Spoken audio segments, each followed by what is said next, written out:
പണ്ട് ഇന്ത്യക്ക് പുറത്തുനിന്ന് കച്ചവടത്തിനായി കേരളത്തിലേക്ക് വന്നവർ കേരളത്തിലുള്ള കുരുമുളക് പോലുള്ള സ്പൈസസ് വാങ്ങി അതിന് എക്സ്ചേഞ്ച് ആയി കൊണ്ടുവന്നത് ഗോൾഡ് കോയിൻസ് ആയിരുന്നു. അങ്ങനെ വന്നു തുടങ്ങിയ ഗോൾഡ് പതിയെ പതിയെ നമ്മുടെ സംസ്കാരത്തിന്റെ ഒരു ഭാഗമായിട്ട് മാറി. പിന്നീട് ഇന്ന് ഈ നിമിഷം വരെ അതിന് യാതൊരു മാറ്റവും ഉണ്ടായിട്ടില്ല. കേരളം ഇന്ത്യയിലെ ചെറിയൊരു സംസ്ഥാനമാണെങ്കിലും ഇന്ത്യയിലുള്ള ടോട്ടൽ ഗോൾഡ് കൺസംഷന്റെ ഏകദേശം 20% അത് കേരളത്തിൽ നിന്നാണ്. നമുക്കറിയാം, നമ്മുടെ നാട്ടിൽ ഗോൾഡ് എന്ന് പറയുന്നത് അത് നമ്മുടെ ട്രഡീഷന്റെ ഭാഗമാണ്. ഗോൾഡിന് നമ്മുടെ ലൈഫിൽ വലിയ ഇമ്പോർട്ടൻസ് ഉണ്ട്. മാരേജ് ഫംഗ്ഷനിൽ തുടങ്ങി ഒട്ടുമിക്ക എല്ലാ ഫംഗ്ഷനിലും ഒഴിച്ചുകൂടാൻ പറ്റാത്ത ഒന്നാണ് ഇന്ന് ഗോൾഡ്. പക്ഷെ ഒരു ക്വസ്റ്റ്യൻ, ഇത്രയും ഡീപ്ലി ഗോൾഡിനെ സ്നേഹിക്കുന്ന നമ്മൾ ആ ഗോൾഡിനെ പറ്റി പ്രോപ്പർലി അറിയുന്നുണ്ടോ? ഗോൾഡ് നമ്മുടെ സംസ്കാരത്തിന്റെ ഭാഗമായിട്ട് കാണുമ്പോൾ നമ്മുടെ സാമ്പത്തികത്തെ അതെങ്ങനെ ബാധിക്കുന്നു എന്ന് പലപ്പോഴും നമ്മൾ ചിന്തിക്കുന്നുണ്ടാവില്ല. നമ്മുടെ ഫിനാൻഷ്യൽ ലൈഫിൽ ശരിക്കും ഗോൾഡിന്റെ ഇമ്പോർട്ടൻസ് എന്താണ് നിങ്ങൾക്കറിയോ? ഒരു സെക്കൻഡ് ഒന്ന് വീഡിയോ ഹോൾഡ് ചെയ്തിട്ട് താഴെ കമന്റ് ചെയ്യും. ഗോൾഡ് തരുന്ന ആക്ച്വൽ റിട്ടേൺസ് എത്രയാണ്? ഗോൾഡ് എന്ന് കേൾക്കുമ്പോൾ എല്ലാവരുടെയും ഉള്ളിലേക്ക് വരുന്നത് ജ്വല്ലറീസിന് അവരുടെ ആയിരിക്കും. എന്നാൽ ആക്ച്വലി ഈ ജ്വല്ലറി ആയിട്ട് തന്നെയാണോ നമ്മൾ ഗോൾഡ് വാങ്ങേണ്ടത്? ഇനിയിപ്പോൾ നേരെ മറിച്ച് ഇൻവെസ്റ്റ്മെന്റ്സ് എന്ന രീതിയിൽ ഞാൻ ഗോൾഡ് വാങ്ങിക്കുന്നുണ്ടെങ്കിൽ എത്ര ശതമാനം ഗോൾഡ് എൻ്റെ പോർട്ട്ഫോളിയോയിൽ ഉണ്ടായിരിക്കണം? ഇതെല്ലാം നമുക്ക് ഇന്നത്തെ ഈ ഒരു വീഡിയോയിൽ ഡിസ്കസ് ചെയ്യാം.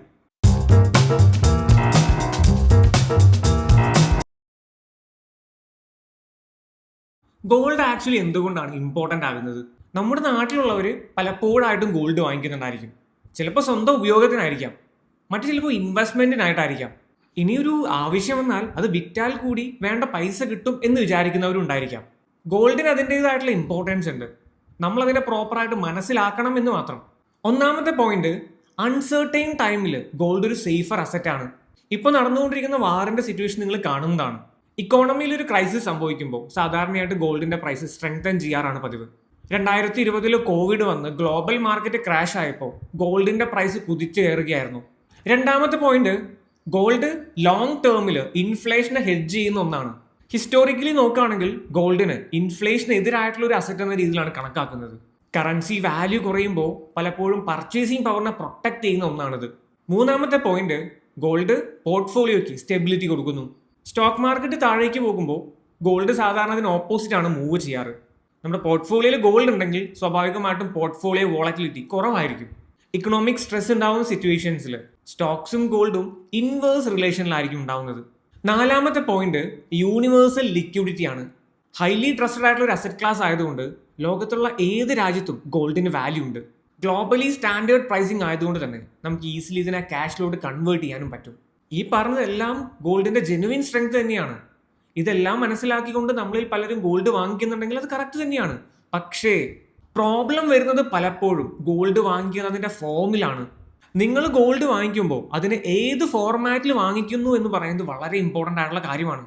നമുക്കൊരു റിയൽ ഡാറ്റ നോക്കാം.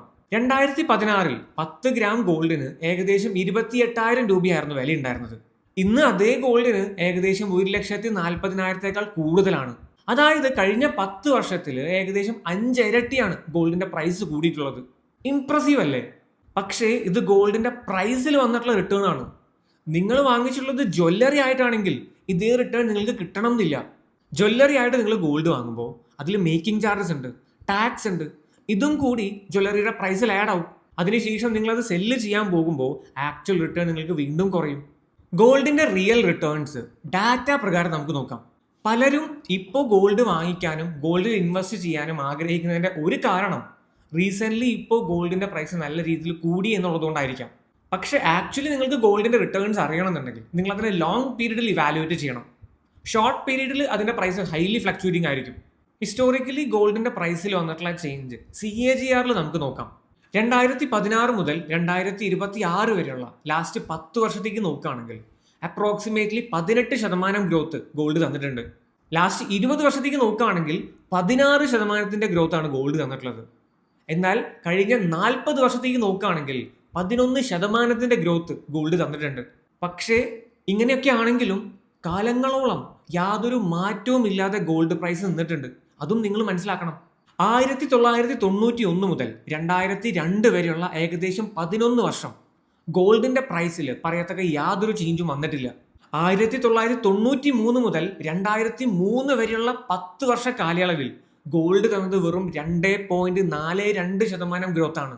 ഇനി 2012 മുതൽ 2018 വരെയുള്ള 6 വർഷ കാലയളവിൽ ഗോൾഡ് യാതൊരു ഗ്രോത്തും തന്നിട്ടില്ല. 2013 മുതൽ 2023 വരെയുള്ള 10 വർഷത്തിൽ ഗോൾഡ് തന്ന ഗ്രോത്ത് എന്ന് പറയുന്നത് ഏകദേശം 7.5%. ഗോൾഡിനെ ശരിക്കും മനസ്സിലാക്കണം എന്നുണ്ടെങ്കിൽ ഗോൾഡിന്റെ ഈ ലിമിറ്റേഷൻസും നിങ്ങൾ തിരിച്ചറിയണം.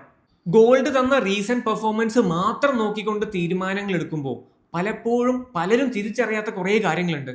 കഴിഞ്ഞ 40 വർഷത്തെ ഗോൾഡിന്റെ റിട്ടേൺസ് നിങ്ങൾ നോക്കുകയാണെങ്കിൽ ഗോൾഡ് തന്നിട്ടുള്ള ഗ്രോത്ത് ആവറേജ് 10% മാത്രമേ ഉള്ളൂ. ഇക്കോണമിയിൽ ഒരു അൺസർട്ടൈനിറ്റി ഉണ്ടാവുമ്പോൾ ഗോൾഡ് നല്ല രീതിയിൽ പെർഫോം ചെയ്യുമെങ്കിലും ഇക്കോണമി ഗ്രോ ചെയ്യുന്ന സിറ്റുവേഷൻസിൽ ഗോൾഡ് അണ്ടർ പെർഫോം ചെയ്യാറാണ് സാധാരണ പതിവ്. ഇവിടെ ഞാൻ ഈ പറഞ്ഞു വരുന്നത് ഗോൾഡിന്റെ റിയൽ നേച്ചറാണ്. ഗോൾഡ് എന്നത് ക്രൈസിസിനെ മാനേജ് ചെയ്യാനുള്ള ഒരു അസറ്റാണ്, കൂടുതൽ റിട്ടേൺസ് കിട്ടാനുള്ളതല്ല.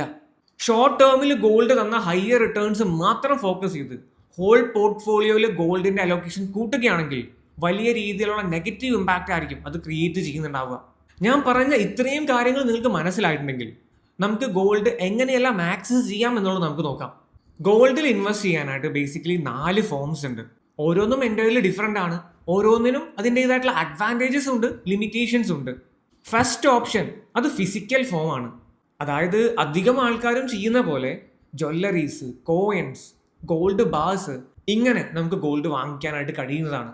അതിൻ്റെ അഡ്വാൻറ്റേജ് എന്തായാലും നിങ്ങൾക്കറിയാലോ. ഫിസിക്കൽ ഫോർമാറ്റിലാവുമ്പോൾ നമുക്കത് യൂസ് ചെയ്യാനായിട്ട് കഴിയുന്നതാണ്. ഇമോഷണലിയും കൾച്ചറലിയും നമ്മളായിട്ട് വളരെ കണക്റ്റഡുമാണ്. പക്ഷെ അതുപോലെ തന്നെ അതിന് ഒരുപാട് ലിമിറ്റേഷൻസും ഉണ്ട്. ജ്വല്ലറി ആയിട്ട് വാങ്ങിക്കുമ്പോൾ 10-25% മേക്കിംഗ് ചാർജസ് ആയിട്ട് നമ്മൾ കൊടുക്കേണ്ടി വരും. അതിനും പുറമെ 3% GST നമ്മൾ പേ ചെയ്യണം. തിരിച്ച് നമ്മളത് സെല്ല് ചെയ്യാൻ പോകുമ്പോൾ ഈ മേക്കിംഗ് ചാർജസ് നമുക്ക് അവിടെ റിക്കവർ ചെയ്യാൻ പറ്റില്ല. മറ്റൊരു വലിയ ഡിഫിക്കൽട്ടിയാണ് സ്റ്റോറേജ് എന്ന് പറയുന്നത്. ഒരുപാട് ഫിസിക്കൽ ഗോൾഡ് ഉണ്ടെങ്കിൽ നമുക്കത് കീപ്പ് ചെയ്യാൻ ബുദ്ധിമുട്ടായിരിക്കും. മേ ബി നമ്മൾ അതിനൊരു ലോക്കർ ഡിപ്പെൻഡ് ചെയ്യേണ്ടി വരും. ലോക്കർ ചാർജ് നമ്മൾ എക്സ്ട്രാ പേ ചെയ്യേണ്ടി വരും. ഇങ്ങനെ വാങ്ങിക്കുന്ന ഗോൾഡിന്റെ റിട്ടേൺസിലേക്ക് നോക്കുകയാണെങ്കിൽ ഗോൾഡിന്റെ പ്രൈസ് 10% കൂടിയാലും മേക്കിംഗ് ചാർജസ് മറ്റും ഉള്ളതുകൊണ്ട് തന്നെ ജ്വല്ലറി ആയിട്ട് വാങ്ങിക്കുന്നതിന് 6-7% ഗ്രോത്ത് മാത്രമേ കിട്ടുന്നുണ്ടാവുള്ളൂ. ഇമോഷണലി അല്ലെങ്കിൽ കൾച്ചറലി നോക്കുകയാണെങ്കിൽ ഫിസിക്കൽ ഗോൾഡ് ഒരു ബെസ്റ്റ് ഓപ്ഷൻ ആണ്. പക്ഷേ ഒരു ഇൻവെസ്റ്റ്മെന്റ് എന്ന രീതിയിൽ നോക്കുകയാണെങ്കിൽ ഇതൊരു എഫിഷ്യന്റ് മെത്തേഡ് അല്ല. Second option sovereign gold bond ആണ്. സോവറിൻ ഗോൾഡ് ബോണ്ട് അഥവാ SGB എന്ന് പറയുന്നത് RBI പുറത്തിറക്കിയിട്ടുള്ള ഒരു ഗോൾഡ് ഇൻവെസ്റ്റ്മെന്റ് സ്കീമാണ്. ഫിസിക്കൽ ഗോൾഡ് വാങ്ങിക്കുന്നതിന് പകരം പേപ്പർ ഫോമിൽ ഗോൾഡിലേക്ക് ഇൻവെസ്റ്റ് ചെയ്യാനുള്ള ഒരു ഓപ്പർച്യൂണിറ്റിയാണ് ഇത് തരുന്നത്. ഇതിന്റെ അഡ്വാൻറ്റേജസിലേക്ക് നോക്കുകയാണെങ്കിൽ ഗോൾഡ് പ്രൈസിൽ ഉണ്ടാവുന്ന അപ്രിസിയേഷന് പുറമെ ആനുവലി 2.5% റിട്ടേൺസ് RBI നമുക്ക് തരുന്നുണ്ടായിരിക്കും. വളരെ യുണീക്ക് ആയിട്ടുള്ള ഒരു കാര്യമാണിത്. മേക്കിംഗ് ചാർജസോ സ്റ്റോറേജ് കോസ്റ്റോ നമുക്ക് നഷ്ടപ്പെടുന്നില്ല.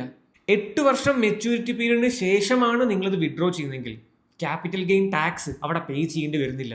ഗവൺമെന്റ് ബാക്ക് ചെയ്യുന്നതുകൊണ്ട് തന്നെ വേറെ ട്രസ്റ്റ് ഇഷ്യൂസ് വേണ്ട. ഇതിനും അതിൻ്റെതായിട്ടുള്ള ലിമിറ്റേഷൻസ് ഉണ്ട്. 8 വർഷം ഇതിന് ലോക്കിൻ പീരീഡ് ഉണ്ട്. നിങ്ങൾക്ക് മുൻകൂട്ടി എക്സിറ്റ് ചെയ്യണമെങ്കിൽ പോലും 5 വർഷം നിങ്ങൾ കാത്തിരിക്കണം. സ്വാഭാവികമായിട്ടും ഗോൾഡ് പ്രൈസിൽ സംഭവിക്കുന്ന ഫ്ലക്ച്വേഷൻസ് ഇതിന്റെ റിട്ടേൺസിനും എഫക്ട് ചെയ്യുന്നുണ്ടായിരിക്കും. എഫിഷ്യന്റ് ആയിട്ട് ലോങ് ടേമിലോട്ട് ഗോൾഡിലേക്ക് ഇൻവെസ്റ്റ് ചെയ്യാൻ പറ്റുന്ന ബെസ്റ്റ് ഓപ്ഷനാണ് സോവറിൻ ഗോൾഡ് ബോണ്ട്. പക്ഷേ അൺഫോർച്ചുനേറ്റ്ലി സോവറിൻ ഗോൾഡ് ബോണ്ട്സിന്റെ പുതിയ ഇഷ്യൂസ് RBI സ്റ്റോപ്പ് ചെയ്തിരിക്കുകയാണ്.